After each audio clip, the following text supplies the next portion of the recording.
Hi, it's Fias Taro. Hello, all signs. So, tingnan natin, okay, ang kanilang emosyon ngayong week for you. Okay, so syempre, before tayo mag-start, kung hindi ka pa nakakapag-subscribe, please do subscribe and hit the notification bell para lagi po tayo maging updated sa mga mangyayari pa lang. Okay, and yes, don't forget na mag-follow or mag-subscribe, no? Sa atin pong FB page. Okay?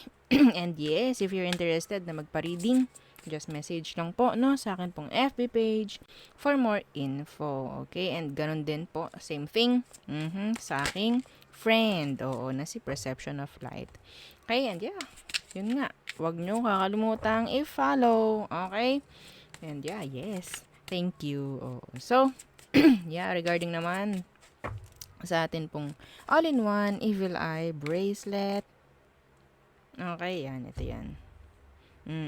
Sa mga hindi pa nakakaalam, this is available in red and black. Okay, this is, oo, kasi ang daming umu-order ng black. I don't know kung bakit ayaw nyo ng red.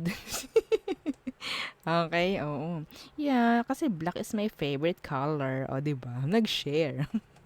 Oo, maganda rin naman yung red, by the way. May mga nang-order din, pero oo, mas maraming nang-order ng black nito.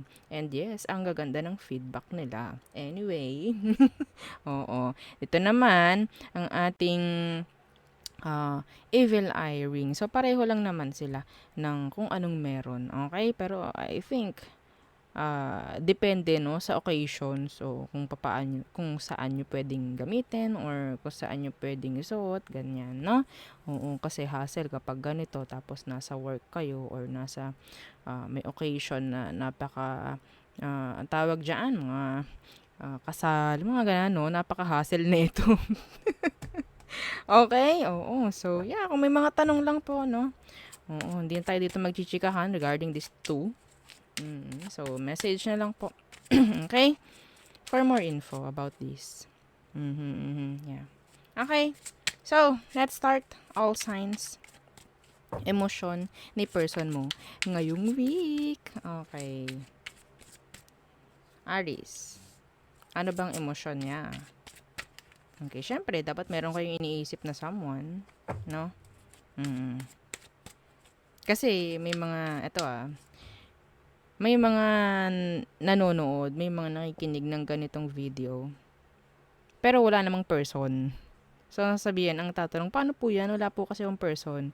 Huwag ka manonood ng ganito. Oo, okay? Oo. Dapat, meron kang someone. Okay? Dapat meron ka nasa isip. Ha? Okay? So, Aris, anong emosyon niya pagdating sa'yo ngayong week? Okay, the lovers. Ooh, the connection. Okay, so may connection. Parang nararamdaman. Ay, gusto niya ng connection with you. The Nine of Pentacles. Kinakailangan ka niya. Yes. Kinakailangan ka nito. Andun nga lang yung pwedeng walang paramdam. Pero I don't know kung bakit niya, yeah. The Page of Wands in reverse. And the Four of Cups. So, may tendency kasi na iniisip niya na pwedeng, if there's separation here, iniisip niya na pwedeng i-reject mo siya. So, nandun yung takot. Okay? Nandun yung takot. Someone na pwedeng itong taong ito is gusto niyang communicate, gusto niyang makausap ka, mga ganyan, pero nandun yung takot niya na ma-reject mo. Okay? Pero, kung itong taong ito is karelasyon mo, nandyan yung kagustuhan niya na maging, sabihin natin, mas lumalim pa. No? May pag ganon. Ano? Mas lumalim pa yung connection. Okay? Next, Taurus.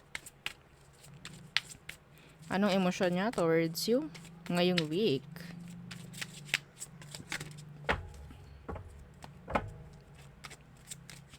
Okay? The Ace of Pentacles in reverse. And the Ten of Pentacles in reverse. So, napakalaking miss opportunity nararamdaman ng taong itong panghihinayang. Oo, may panghihinayang tong taong to. Ano ba to? Yes, Six of Wands in reverse. Six of Swords. Pasensya na kasi bago itong ating deck. Hindi ko hindi ko pa nagagamit talaga. Hindi ko pa sa ulo yung kanyang mga drawings. Drawings! Yes. Gulong-gulo siya. The Five of Swords. Yeah. Maling pagdedesisyon. Yan ang nakikita ko sa kanya. Okay?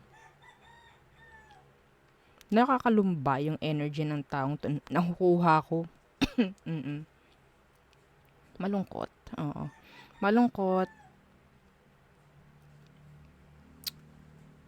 Kung kung tutuusin, itong Ten of Pentacles na to, parang Ten of Cups na rin eh.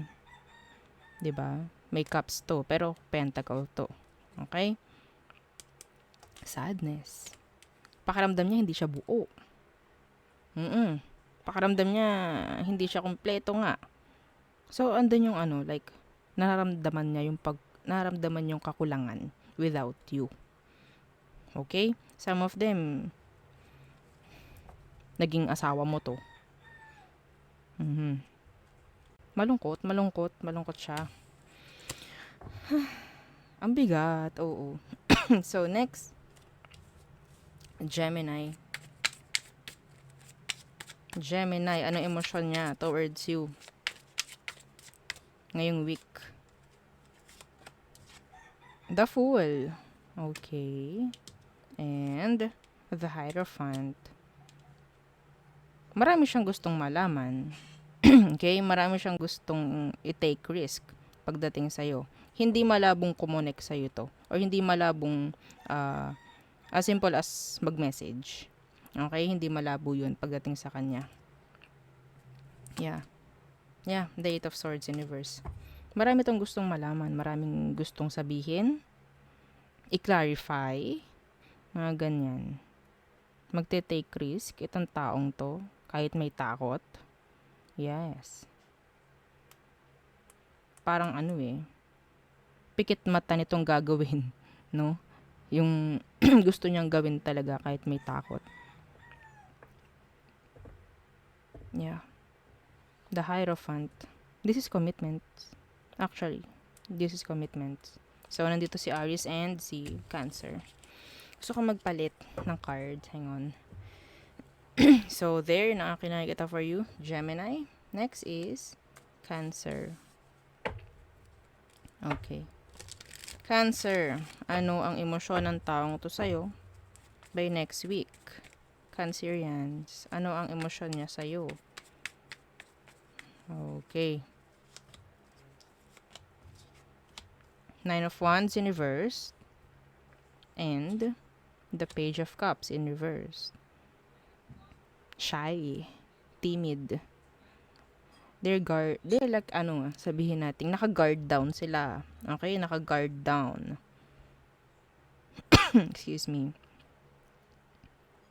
Some of them, they're like waiting. Some of them, they're stalking you. Wanting to know kung ano ba yung emosyon. Itong taong to gusto nitong ipaalam sa'yo kung anong emosyon niya.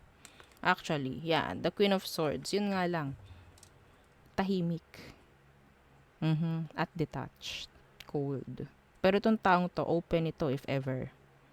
Okay? Kung makikipag-communicate ka. Yes. Pareho kayo naghihintayan nitong taong to. Actually. Okay? So, yeah. Next. Leo. Okay. So, Leo. Anong emosyon niya towards you ngayong week? Leo. Okay. Three of Pentacles.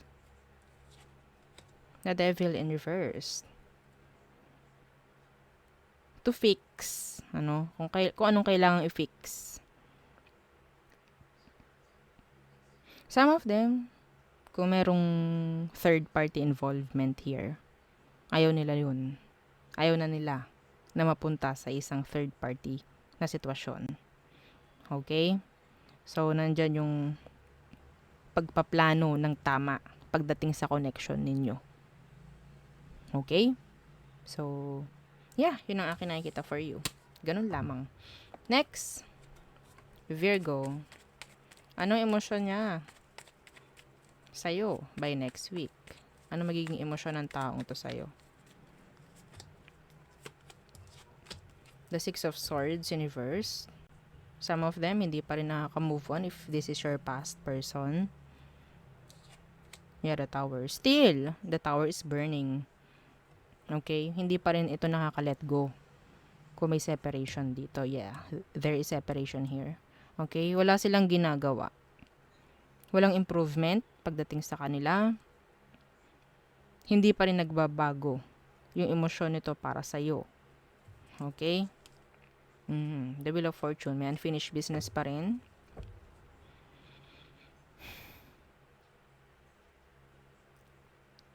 Some of them, talagang iniisip ka pa rin palagi. Okay? Iniisip ka pa rin ng taong to. Pero no actions at all. Next is Libra. Libra. Anong emosyon sa'yo ng taong iniisip mo by next week? Ano ang emosyon ng taong iniisip mo ngayon by next week? The Six of Wands. They are attracted. Okay? They want to get your attention. Or maybe they will give you attention. Yeah, the Three of Cups. Some of you, this is your friend. Gusto nang makasama ka. Ganyan. Okay? Some of them, they're like being careful. Lalo na if you're in a connection already. Okay? Yeah. Para silang low-key na humahanga pero hindi nito papahalata. Okay? Yes. Yeah, may Three of Cups dito. Some of you, this is your past person wanting na magkaroon ng reconciliation. Okay? Yes, may may paghanga itong taong to sa'yo ngayon. Being shy. But yes, nagiging careful lang sila sa mga pwede nilang gawin. Okay?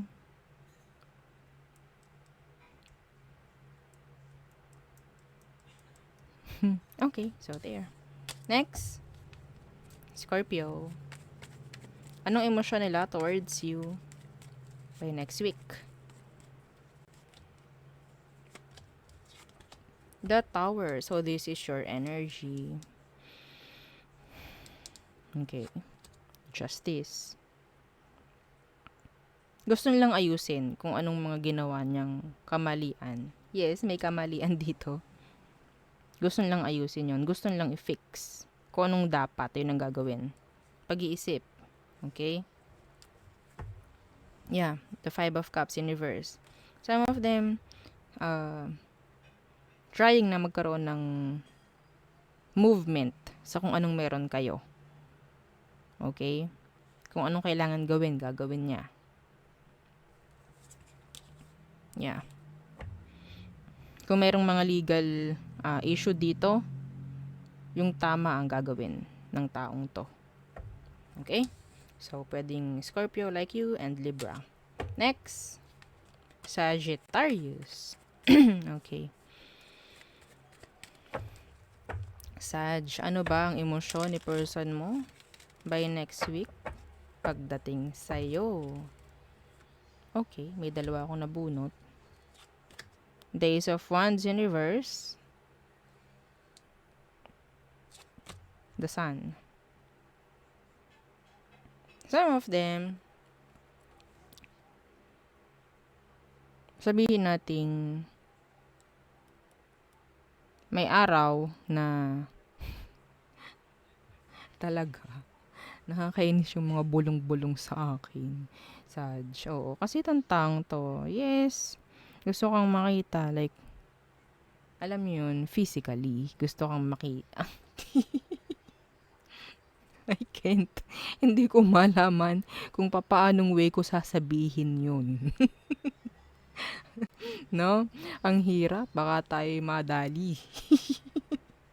Okay, so, they're thinking of you passionately.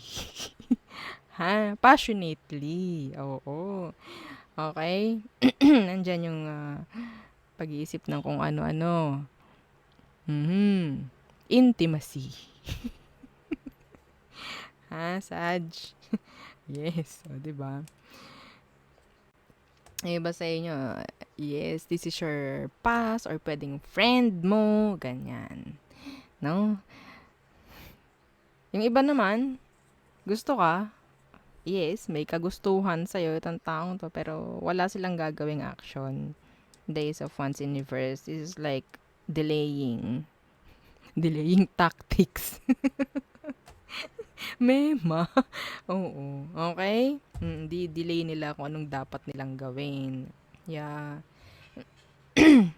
Pero masaya to. Kung nakaka-connect mo siya. Masaya to kung nakakausap mo siya. Pero, hindi nyo alam. They're like, daydreaming na kayo ay nagaganon. Mapapas, mapabago. Okay? Nagaganon talaga. So, next, Capricorn. Pasensya na po ha sa tawa-tawa ng aking kapatid sa background kung inyong naririnig. Capricorns. Anong emosyon sa iyo ng person mo na iniisip ngayon?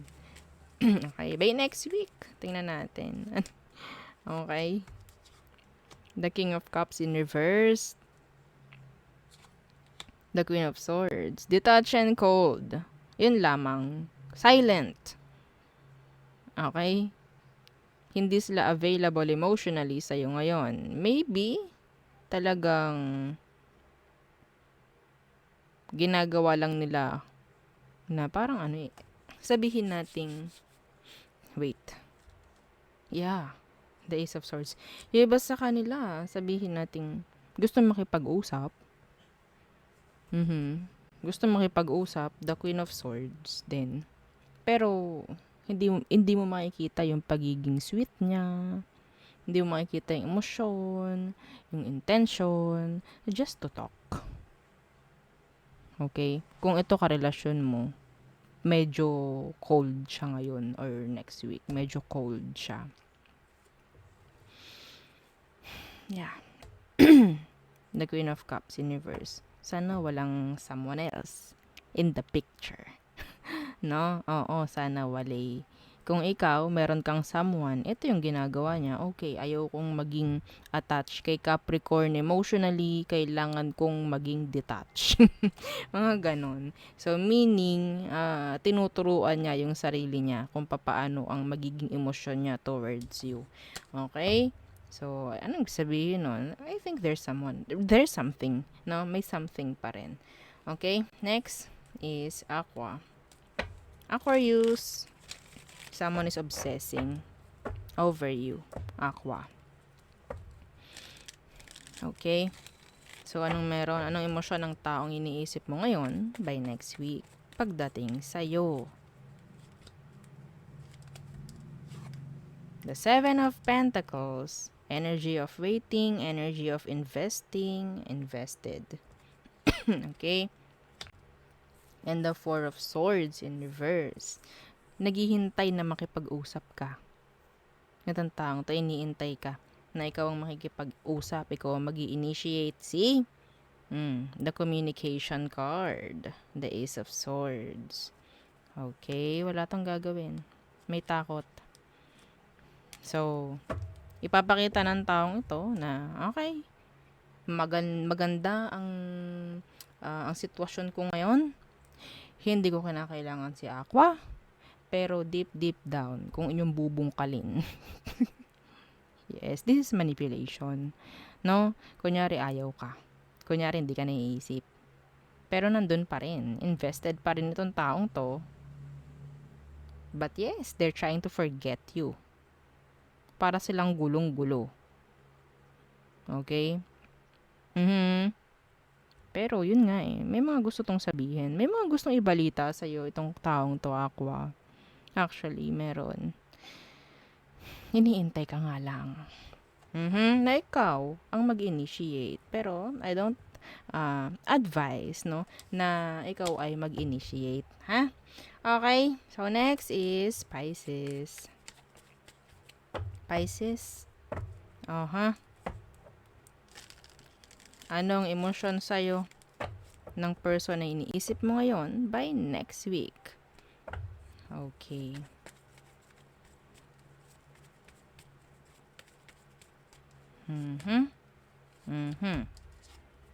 The Hermit. Pwedeng Virgo. Ghosting. Walang communication dito. Why the Hermit? The Ten of Pentacles in reverse. They're afraid. Afraid to commit. Some of them, tinatakbuhan nila yung mga responsibilities sa'yo. Lalo na kung meron kayong mga anak, ganyan. Kung kasal kayo, yan. Tinatakbuhan niya.